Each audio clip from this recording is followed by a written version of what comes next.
Trump से UN में मुलाकात हुई, वो 2-4 मिनट की मुलाकात। कल मेरी तफसीली मुलाकात हुई फील्ड मार्शल साहब के साथ, वो 1 घंटे से ऊपर मुलाकात की और बहुत ही हौसला अफजा पाकिस्तान के साथ तजारत, पाकिस्तान के साथ मिनरल्स और AI, IT, एग्रीकल्चर के बेहतरीन जो उनकी टेक्निक है, हर चीज़ वो पाकिस्तान के साथ न सिर्फ शेयर करने के लिए तैयार है बल्कि सरमायाकारी के लिए भी तैयार है। और उनका एक वक्त आ चुका है जिनके साथ हमने MOU साइन किया है। वज़ीर आज़म शहबाज शरीफ ने कहा है कि अमरीकी सदर के साथ मुलाकात बहुत हौसला अफजा थी। तिजारत, IT और दीगर शोबों में अमरीका सरमायाकारी के लिए तैयार है। न्यू जर्सी में मीडिया से गुफ्तगू में कहा कि अमरीकी सदर से मुलाकात में मईशत, इंसदादी दहशतगर्दी, मादनियात, AI, IT, क्रिप्टो करेंसी पर बात हुई। टैरिफ के मामले पर अमरीकी सदर का शुक्रिया अदा किया। पाकिस्तान और अमरीका के दरमियान मादनियात की कीमत का मुनासिब तयन होगा। सऊदी अरब में 40 साल में ऐसा इस्तकबाल नहीं देखा। फील्ड मार्शल आसिम मुनीर ने जंग में दानिशमंदी से अफवाज पाकिस्तान को लीड किया।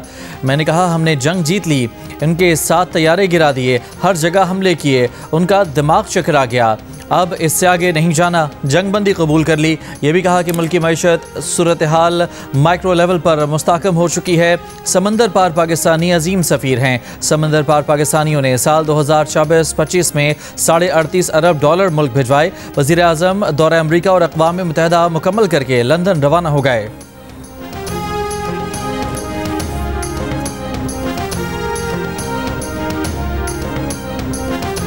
Our valiant armed forces, under the stellar leadership of Field Marshal Syed Asim Munir, mounted an operation of stunning professionalism, bravery and acumen. Repulsing the enemy's attack under Air Chief Marshal Zahir Babar Sidhu, our falcons took flight and etched their answer across the skies, resulting in 7 of the Indian jets turned to scrap and dust. A decisive response.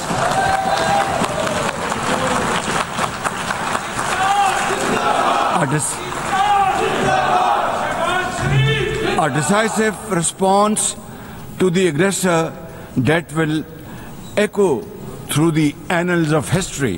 Excellencies, we have won the war, and now we seek to win peace in our part of the world, and this is my most sincere and serious offer before this august assembly of the world nations. Pakistan stands ready for a composite, comprehensive and result-oriented dialogue with India on all outstanding issues. Bharat से जंग जीत लिया, भारत से तमाम तस्फिया तलब मामलात पर जामे मुज़ाकरात के लिए तैयार हैं। वज़ीर आज़म शहबाज शरीफ की अक़वाम मुत्तहिदा की जनरल असम्बली से खिताब में पेशकश। कहा उन्होंने पहलगाम वाक़े की आज़ादाना तहकीकात की पेशकश की, मगर भारत ने पाकिस्तानी शहरों पर जारहियत की। इस पर पाकिस्तान ने उसे ऐसा जवाब दिया जिसकी गूंज तारीख में सुनाई देगी। पाकिस्तान ने भारत के साथ जंगी जहाज़ मार गिराए। पाकिस्तान जंग जीत चुका था, मगर ट्रंप की मुदाखलत पर जंग बंदी कबूल की।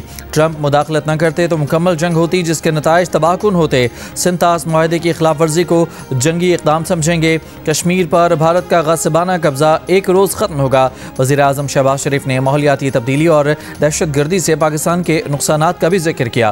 कहा पाकिस्तान में दहशतगर्दी के लिए अफ़गान सरजमीन इस्तेमाल नहीं होनी चाहिए। चीन पाकिस्तान माशी कॉरिडोर के लिए चीनी सदर शी जिनपिंग के विजन की तारीफ। वज़ीर आज़म ने कहा फ़लस्तीनियों से तवील नाइंसाफ़ी आलमी ज़मीर पर दाग है। पाकिस्तान 1967 से पहले की सरहदों के मुताबिक फ़लस्तीनी रियासत का क़याम चाहता है, जिसका दारुल हुकूमत अल-कुद्स अल-शरीफ हो।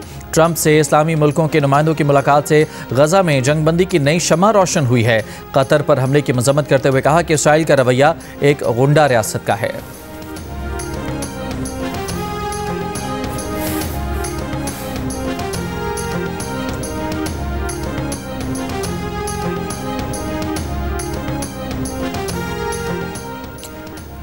वज़ीर आज़म शहबाज शरीफ की न्यूयॉर्क में अक़वाम मुत्तहिदा के सेक्रेटरी जनरल एंटोनियो गुतरेस से मुलाकात। भारत की जानिब से सिमतास माहदे की खिलाफ वर्जी, मसला कश्मीर और पाकिस्तान में दहशत गर्दी स्पॉन्सर किए जाने का मामला उठा दिया।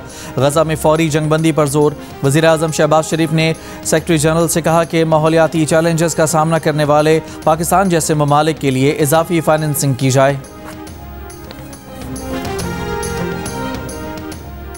अमरीकी सदर ट्रंप ने कहा है कि गजा पर मशरिक़ वस्ता के रहनुमाओं से बातचीत मुफीद रही। इसराइल और हमास मुज़ाकरात से आगाह हैं। गजा डील होने तक बातचीत जारी रहेगी। वज़ीर आज़म शहबाज शरीफ ने अक़वाम मुत्तहिदा की लॉबी में भारतीय खातून सहाफ़ी को लाजवाब कर दिया। भारतीय सहाफ़ी के सवाल पर दो टोक जवाब दिया कि हम भारत की जानिब से होने वाली सरहद पार दहशतगर्दी को शिकस्त दे रहे हैं। दुनिया के सबसे बड़े प्लेटफॉर्म पर इसराइली वज़ीर आज़म नेतन्याहू की सबसे बड़ी सुबकी। जनरल असम्बली में शुरा की अक्सरियत ने हूटिंग करके इसराइली वज़ीर आज़म को आईना दिखाया। पाकिस्तान समेत कई मुल्कों के वफूद ने इसराइली वज़ीर आज़म की तकरीर का बॉयकॉट कर दिया, इजलास से वॉकआउट कर दिया।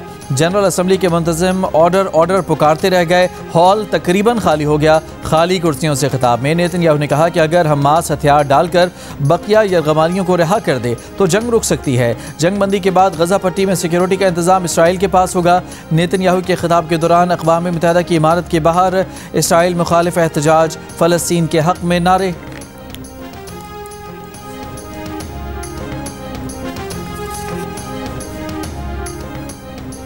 इसराइली वज़ीर आज़म नेतन्याहू ने गजा में बेगुनाह फ़लस्तीनियों की नस्ल कुशी से दुनिया भर में जो मुखालिफत समेटी है उसका इजहार अक़वाम मुत्तहिदा की जनरल असम्बली के इजलास में साफ नजर आया।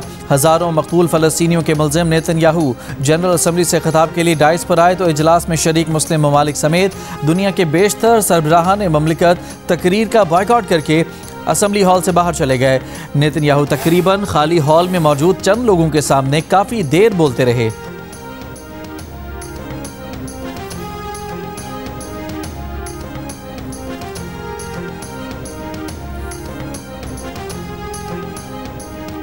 वज़ीर दिफा ख्वाजा आसिफ ने कहा है कि सऊदी अरब से दिफाई मुआहिदा कतर हमले के जवाब में नहीं किया। दिफाई मुआहिदे की तफसीलात बयान नहीं की जा सकती। सऊदी अरब को जौहरी हथियार फ़रोख्त नहीं कर रहे, हम ज़िम्मेदार लोग हैं। सऊदी अरब के साथ दिफाई मुआहिदे पर काफ़ी अरसे से बात हो रही थी। सऊदी अरब में इस वक्त हमारी फ़ौज मौजूद है। जियो न्यूज़ के प्रोग्राम आज शाहज़ेब खानज़ादा के साथ में गुफ्तगू करते हुए ख्वाजा आसिफ ने कहा कि अमरीका की तरफ से पाकिस्तान से कोई मुतालबा नहीं किया जा रहा। कोई अमरीकी मुतालबा सामने आया भी तो हम अपने मफाद को सामने रख कर फैसला करेंगे।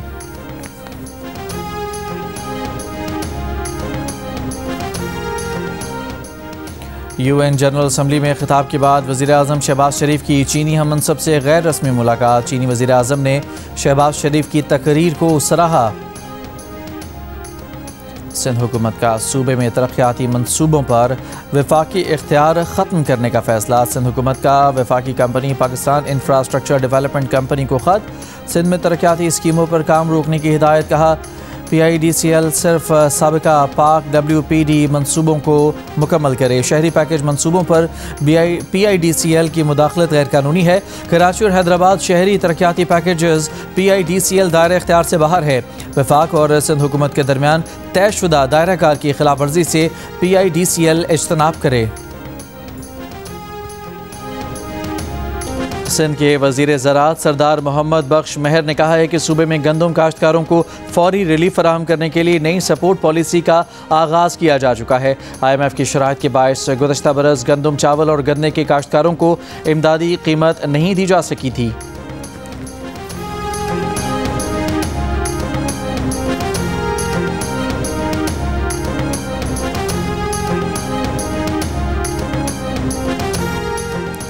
सोसत में 68 दिनों से जारी धरना ख़त्म कर दिया गया। सुप्रीम कौंसिल और ताजर इत्तेहाद कमेटी की तरफ से किए गए एलामिये के मुताबिक सुप्रीम कौंसिल और ताजर इत्तेहाद का वफाकी हुकूमत के साथ मुआहदा हो गया है। वफाकी हुकूमत ने गिलगित बल्तिस्तान को नॉन टैरिफ एरिया करार दे दिया। गिलगित बल्तिस्तान के ताजरों से सेल्स टैक्स, इनकम टैक्स और फेडरल एक्साइज ड्यूटी नहीं ली जाएगी। दरियाए सिंध में कोटरी बैराज पर पानी की आमद में इजाफा जारी। 24 घंटे में 12,000 क्यूसेक का इजाफा। बहाव बढ़कर 4,20,000 क्यूसेक तक पहुंच गया। फ्लड फोरकास्टिंग डिवीजन लाहौर के मुताबिक कोटरी बैराज पर दरमियाने दर्जे का सैलाब है। बाकी दरिया मामूल पर आ गए। मंगला डैम भरने के करीब है।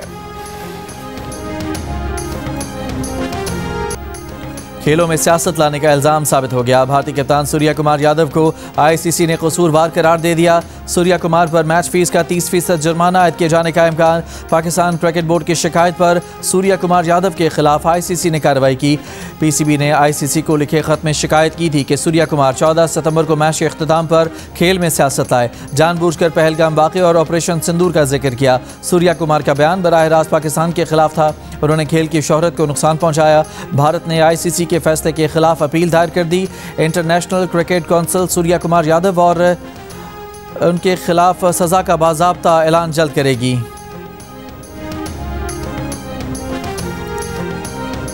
नायब वज़ीर आज़म इसहाक डार की न्यूयॉर्क में जर्मन वज़ीर ख़ारजा डॉक्टर यूहान वेडेफोल से मुलाकात। स्किल्ड माइग्रेशन और अवामी राबतों के फ़रोग पर जोर। तजारत, सरमायाकारी, तरक्की, माहौलियाती ताउन पर बातचीत। इसहाक डार की कोस्टारिका के वज़ीर ख़ारजा से भी मुलाकात हुई। कसीरुल जहती ताउन को मज़ीद मजबूत बनाने पर इत्तफ़ाक़। इसहाक डार कॉमनवेल्थ की साबिक़ सेक्रेटरी जनरल पेट्रिशिया स्कॉटलैंड से भी मिले। वफाकी वज़ीर इत्तलात अताउल्लाह तारड़ ने कहा है कि पाकिस्तान और अमरीका तक के ताल्लुकात मुस्तहकम हो रहे हैं। न्यू जर्सी में गुफ्तगू करते हुए कहा कि अक़वाम मुत्तहिदा में वज़ीर आज़म ने फ़लस्तीन और कश्मीर का मुकदमा लड़ा। कहाँ एक हुक्मरान था जिसके दौर में पाकिस्तान डिफ़ॉल्ट कर रहा था। अब महंगाई, इंटरेस्ट रेट समेत तमाम मैक्रो इकनॉमिक इशारिये मुस्बत हैं। माजी के हुक्मरान ने तमाम मुल्कों के साथ ताल्लुकात अपनी अना की खातिर ख़राब किए। अब पाकिस्तान की मशरिक़ से लेकर मगरिब तक दुनिया में इज़्ज़त है। FBI ने टैक्स गोशवारों में असासों की मार्केट वैल्यू जाहिर करने का मुतनाज़ कॉलम हटा दिया। वज़ीर आज़म शहबाज शरीफ की हिदायत पर बनी खुसूसी जायज़ा कमेटी ने यह कॉलम हटाने की सिफारिश की थी। वज़ीर आज़म ने मुतनाज़ कॉलम पर अवामी एतराज़ात के बाद वज़ीर कानून आज़म नज़ीर तारड़ की सरबराही में कमेटी बनाई थी, जिसमें वज़ीर पेट्रोलियम, सेक्रेटरी फाइनेंस और चेयरमैन FBI शामिल थे। FBI ने कहा है कि इनकम टैक्स गोशवारे जमा कराने की आखिरी तारीख बदस्तूर 30 सितंबर 2025 रहेगी। साबिक़ वज़ीर आज़म नवाज शरीफ का जेनेवा से पाकिस्तान जाने का फ़ैसला। फैमिली ज़राए के मुताबिक नवाज शरीफ का पहले इलाज मुकम्मल कराने के बाद जेनेवा से लंदन आने का प्रोग्राम था। वो एक हफ़्ता जेनेवा के अस्पताल में रहे। नवाज शरीफ अब प्रोसीजर के बाद तेज़ी से सेहतयाब हो रहे हैं। वज़ीर आज़म शहबाज शरीफ न्यूयॉर्क से आज लंदन पहुँचेंगे। वज़ीर आज़म लंदन में 3 रोज़ क़याम के बाद पाकिस्तान रवाना होंगे। यमन में बहरी जहाज़ पर हमले में किसी पाकिस्तानी के जाँ बहक होने की इत्तला नहीं। सिफारती ज़राए का कहना है कि बहरी जहाज़ के कप्तान समेत अमले के 24 अरकान पाकिस्तानी हैं। बहरी जहाज़ यमनी हुकूमत के ज़ेर इंतज़ाम इलाके में नहीं है। बहरी जहाज़ ईरानी बंदरगाह बंदर अब्बास से यमन में LNG लेकर जा रहा था। पाकिस्तानी अमले ने वीडियो पैगाम में कहा कि यमनी पोर्ट पर जहाज़ पर 10 दिन पहले ड्रोन हमला हुआ। वज़ारत मेरिटाइम और DG पोर्ट्स की जानिब से पाकिस्तानियों की मदद का इंतज़ार है। जहाज़ पर हूसी बागी मौजूद हैं। पाकिस्तानी अमले को जहाज़ छोड़ने नहीं दिया जा रहा। जहाज़ को जिबूती ले जाने की इजाज़त दी जाए। और एशिया कप सुपर 4 मरहले में भारत ने श्रीलंका को सुपर ओवर में हरा दिया। श्रीलंका ने मुकर्ररा 20 ओवर्स में भारत का 202 रन का स्कोर बराबर कर दिया था। एशिया कप में आज आराम का दिन है। फाइनल कल रिवायती हरीफ पाकिस्तान और भारत के दरमियान खेला जाएगा।